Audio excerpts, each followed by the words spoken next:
बिस्मिल्लाहिर्रहमानिर्रहीम। अस्सलाम वालेकुम। ये आपका अपना डिजिटल प्लेटफॉर्म है। मैं तारिक मतीन हूँ। वल्लाहु खैरुल माकिरीन। अल्लाह सबसे बेहतर तदबीर फरमाने वाला है, वही बचाएगा मेरे देश को बलाओं से जो बारिश में शजर से घोंसला गिरने नहीं देता, क्योंकि उसकी तदबीर तमाम तदाबीर की इमाम है। कहते हैं ना पाकिस्तान की सियासत के बारे में, there is never a dull moment. साल का पहला दिन और इस हुकूमत के, इस हाइब्रिड हुकूमत के, इस हुकूमत के स्टेक होल्डर्स के हरबे वही, तरीक़े वही। नया साल बदला है, बदला तो कुछ भी नहीं है। एक आर्टिकल डिलीट हुआ है और उस डिलीटेड आर्टिकल से तहलका मचा हुआ है सोशल मीडिया पर। ना डिलीट होता तो क्या मैंने बतौर सहाफ़ी काम करते हुए भी ज़ोरैन निज़ामानी इनके आर्टिकल्स के बारे में पहले आपसे बात की? मेरा नहीं ख्याल की। क्या इनके आर्टिकल बहुत मकबूल, बहुत फेमस हैं, पीएचडी स्कॉलर हैं, आर्कनसास में ये इस वक्त पढ़ रहे हैं, अपनी डिग्री को परसू कर रहे हैं।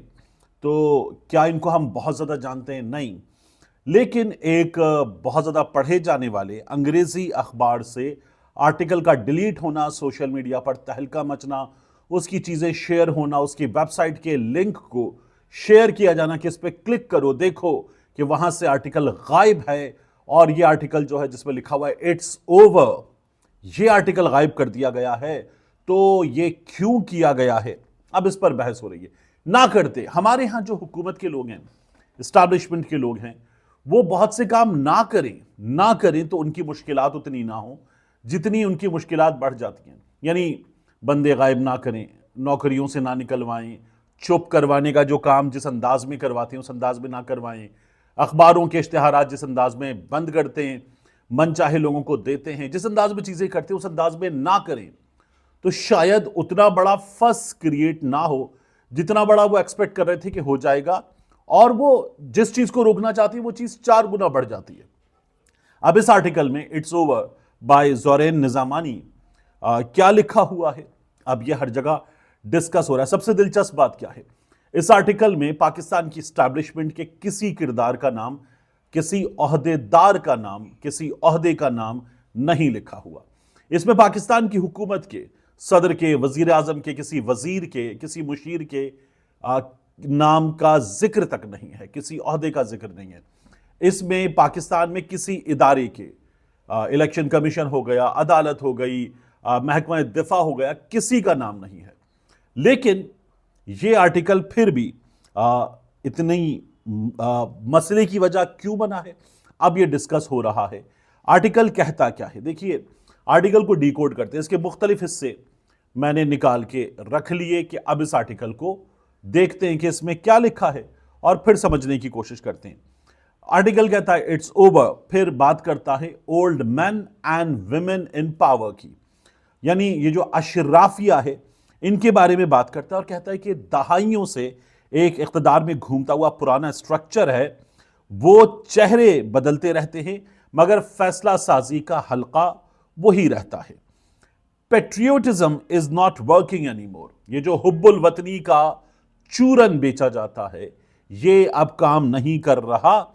इख्तिलाफ को दबाने के लिए, सवाल करने वालों को गद्दार कहने के लिए, रियासती नाकामियों का मलबा अवाम पर डालने के लिए इस्तेमाल किया जाना, नई नस्ल अब इसको कबूल नहीं कर रही, इस हथियार से मुतासिर नहीं हो रही।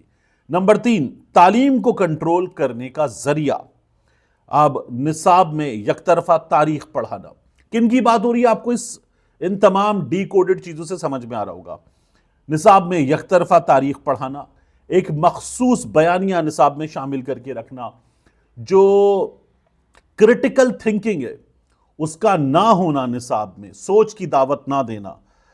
लेकिन इंटरनेट ने इस तमाम चीज़ को, इस जमूत को तोड़ दिया, यह आर्टिकल बता रहा है। इंटरनेट से खौफ, पाकिस्तान में इसकी हमारे सामने मिसालें हैं। ट्विटर, एक्स, इसकी बंदिश है। वीपीएन पर पाकिस्तान में बहस है। इंटरनेट स्लो किया गया, लोगों का कारोबार, उनका रोजगार तबाह हो गया। साइबर कवानीन और फस्तायत के हरबे, ये खौफ की अलामत है। तमाम की तमाम चीज़ें आर्टिकल इस जानिब इशारा करता है। किसी का नाम नहीं लिखा, किसी ओहदेदार का नाम नहीं लिखा। जनरेशन जी, जेन जी का ना मानना, पाकिस्तानी नौजवान अब रिवायती सियासतदानों को नहीं मानते, पाकिस्तानी नौजवान अब रियासती प्रोपेगेंडे को नहीं मानते, न्यूज़ चैनल्स की पाकिस्तानी नौजवान नहीं मानते, जो प्रेस कॉन्फ्रेंसेस करवाई जाती हैं उन पर आंखें बंद करके यकीन करने का काम पाकिस्तानी नौजवान नहीं करते। पावर स्ट्रक्चर को जो लोग इस तरह से बरकरार रखना चाहते हैं उनको ये चीज़ सबसे ज़्यादा बेचैन करती है। आर्टिकल ये कहता है, फिर वो कहता है दे सी थ्रू इट, नजर आ रहा है, नजर आ रहा है कि क्या हो रहा है। आर्टिकल बताता है नजर आ रहा है, नौजवान समझ गए कौन सच बोल रहा है, कौन नैरेटिव बेच रहा है और कौन खौफ के जरिए हुकूमत करना चाहता है। इस आर्टिकल में जब इसको डीकोड करते हैं तो इसके मुख्तलिफ हिस्से ये भी इस आर्टिकल में लिखा हुआ है। मीडिया के किरदार पर इस आर्टिकल में बात होती है और देखिए जिस तरह से यहां पर चीजें प्रेजेंट की जाती हैं लोग उसको भी नहीं मान रहे। ये भी इस वक्त हमारे यहां एक चीज है। आर्टिकल डिलीट क्यों हुआ है? तो जाहिर है कि वो लोग जिनकी जानिब इशारा है, ये सहाफती सच नहीं है। सहाफती सच क्या होता है?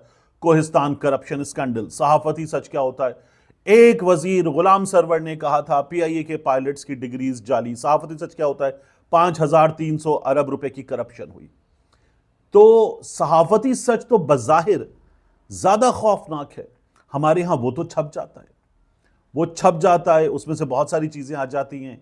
लेकिन ये जो फिक्री दावत देता हुआ सच है ना, ये सच बर्दाश्त ना होना ये बताता है कि हमारे यहां जेन जी को सोच की दावत देती हुई चीज ये बाकायदा तौर पर रोकी गई है। फिर लिखा हुआ है बूमर्स हैव हैड इनफ, बहुत हो गया। पाकिस्तानी सियाको सबाक में ताकतवर तबका खुद कहता है हमने बहुत कुर्बानियां दी हैं, हमने इस मुल्क के लिए ये किया है, हमने इतने अरसे में ये किया है, हमें सवाल ना किया जाए, ये कहा जाता है। और ये मुख्तलिफ इस हुकूमत के जो हिस्सेदार हैं उनकी जानिब से कहा जाता है। नई नस्ल क्या कहती है? आर्टिकल कहता है नई नस्ल कहती है जवाब दो, दलील दो, चुप मत कराओ, ताकत का इस्तेमाल मत कराओ, जो पूछ रहे हैं उसके बारे में बताओ। आर्टिकल ये कहता है। आर्टिकल क्या बताता है? ताकत का तवाजुन अब बदलता जा रहा है, बैलेट या बंदूक बयानियां नहीं बना सकते। आर्टिकल ये बताता है ताकत क्या है, अब मालूमात ताकत है। उसके अलावा ये आर्टिकल कहता है कनेक्टिविटी, जो कनेक्टिविटी है वो ताकत है, कलेक्टिव विजडम ताकत है। असल खौफ क्या है? हुकूमत या एस्टैब्लिशमेंट असल खौफ नहीं है, बयानियां बिल्कुल फेल, ये असल खौफ है। आप देखिए सुहेल वड़ाइच साहब वो ये कहते हैं कि शहबाज शरीफ एक बेस्ट चॉइस है, बेहतरीन वजीर आजम है, लेकिन ये हुकूमत एस्टैब्लिशमेंट के लिए, फैसला साजों के लिए सब कुछ कर देने के बावजूद भी बयानियां नहीं बना सकी। जो मुखालिफिन का बयानिया है PTI का, उस बयानिए का तोड़ नहीं कर सकी। इसीलिए आप बार बार ये सदाएं सुनते हैं कि इस हुकूमत को अब जाना होगा। ये तमाम चीजें हैं। तो इस आर्टिकल को आप डिलीट ना करवाते क्या हो जाता? ये मुमकिन तौर पर किसी ने पढ़ लिया, पढ़ने के बाद यार ये क्या लिखा हुआ है, किसी और से डिस्कस किया, उसके बाद किसी दफ्तर में किसी बड़े ओहदेदार को यहाँ ट्रिब्यून में मुमकिन तौर पर कहा गया डिलीट किया जाए और डिलीट कर दिया गया। सबसे ज़्यादा बड़ी पॉसिबिलिटी। चलिए एक और पॉसिबिलिटी मान लेते हैं, ट्रिब्यून ने खुद सोचा कि यार डॉन के साथ क्या हो रहा है, बाकियों के साथ क्या हो रहा है, मुसीबत बढ़ती जा रही है, ये आर्टिकल ऐसा है। ट्रिब्यून के अंदर किसी ने सोचा कि हम डिलीट कर देते हैं। तब भी कमोबेश अवामिल पीछे वही हैं। इस तरफ से देखिए या उस तरफ से देखिए, डरा कर किया जाए या डर कर किया जाए, कमोबेश पीछे अवामिल वही हैं इस आर्टिकल के। और ये पाकिस्तान की मौजूदा सियासत की एक बहुत बड़ी हकीकत है। ज़ुरैन निज़ामानी का आर्टिकल, और जितना इसको दबाना चाहते थे वो उतना उभर के सामने आ गया। वो थी ना साहिर लुधियानवी की नज़्म, तुमने जिस खून को मक्तल में दबाना चाहा, आज वो कूचा वो बाजार में आ निकला है, कहीं शोला कहीं नारा कहीं पत्थर बनकर, खून चलता है तो रुकता नहीं संगीनों से। तो ये बहुत बड़ी हकीकत है, जितना आप दबाने की कोशिश करेंगे जज्बात को, ये उतना उभरते हैं, उतना जोर के साथ आते हैं। ये अब हमारे सामने चीज़ آ رہی ہے۔ اس کے بعد دو بہت بڑی خبریں ہمارے سامنے آئیں۔ ایک، پاکستان تحریک انصاف کی قیادت نے باضابطہ طور پر رجوع کر لیا ہے کہ سینیٹر سیف اللہ ابڑو کو ڈی سیٹ کیا جائے۔ ان کے خلاف جو ریفرنس ہے وہ پاکستان تحریک انصاف نے اس کی کارروائی شروع کر دی ہے کہ یہ ہمارا بندہ ہمارے ووٹ پر جیتا ہوا، ہمارے ٹکٹ پر آیا ہوا، ہماری پالیسی سے انحراف کر گیا، 27ویں آئینی ترمیم میں ووٹ دے گیا۔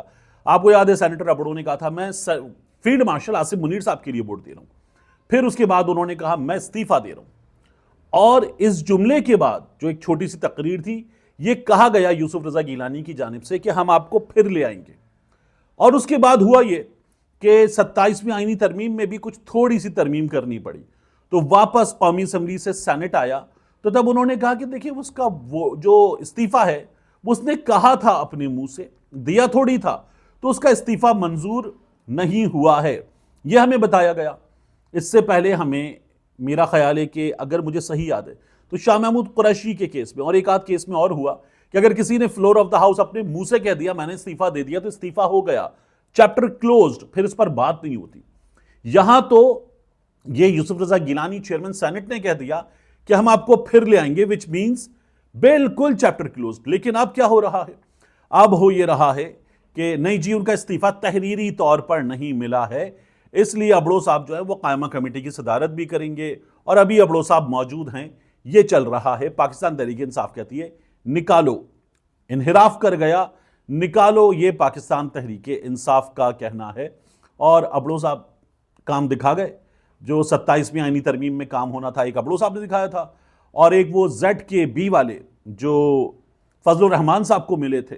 ظاہر ہے کہ اربوں پتی لوگ وہ کیسے آتے ہیں سینٹ میں، اس سلسلے میں جو الزامات ہیں فضل الرحمان صاحب کی جماعت پر بھی ان پر بھی، وہ الزامات ہمارے سامنے ہیں نا کہ کیا ہوتا ہے۔ آخری چیز، سہیل آفریدی اب یہ اعلان کر چکے کہ وہ 9 جنوری کو سندھ آ رہے ہیں، کراچی آ رہے ہیں۔ پہلے انہوں نے بتایا تھا اب تاریخ کا اعلان کر دیا ہے اور جمعے کا دن ہوگا، وہ کراچی آئیں گے۔ ممکنہ طور پر جس طرح جمعے کے روز لاہور پہنچے تھے تو پھر ہفتہ اتوار یہیں لاہور میں ہی تھے، اب وہ کراچی آئیں گے تو یہاں اسی شہر میں کراچی میں وہ ممکنہ طور پر جمعہ ہفتہ اتوار موجود ہوں گے۔ دیکھنا یہ ہے کہ سہیل آفریدی اسٹریٹ موومنٹ کے سلسلے میں جو کراچی آ رہے ہیں یہ لاہور جیسا یا اس سے بڑھ کر مومنٹم کریٹ کرتے ہیں، تو یہ تو ہمارے سامنے آ جائے گا۔ میرا یہ خیال ہے کہ چیزیں اس سے بہتر ہوں گی کیونکہ پہلے ہی کچھ مومنٹم کریٹ کر لیا گیا۔ دوسری چیز زیادہ جس پر نظر ہونی چاہیے کہ جو کم ظرفی والا چیپٹر اپنی ایفرٹس کے ساتھ حکومت پنجاب نے لکھا، کیا حکومت سندھ وہی سب کچھ کرے گی؟ کیا اسی طرح کے بیہیویئر کا مظاہرہ کرے گی؟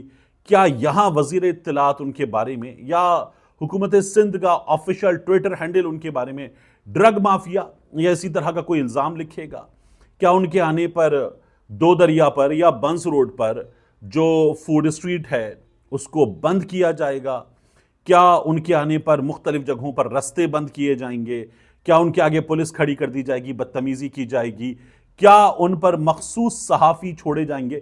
کراچی میں اس طرح کے مخصوص صحافی کم ہیں، بہت کم ہیں، لیکن کیا یہ کام کروایا جا سکتا ہے؟ ہیں لیکن کم ہیں۔ تو کیا یہ سب کچھ کیا جائے گا؟ گورنمنٹ آف سندھ جو ہے اس کا طریقہ کار اب زیادہ لینس کے انڈر ہوگا کہ وہ کیا کرتی ہے۔ ملتے ہیں انشاءاللہ آپ سے اگلی ویڈیو میں۔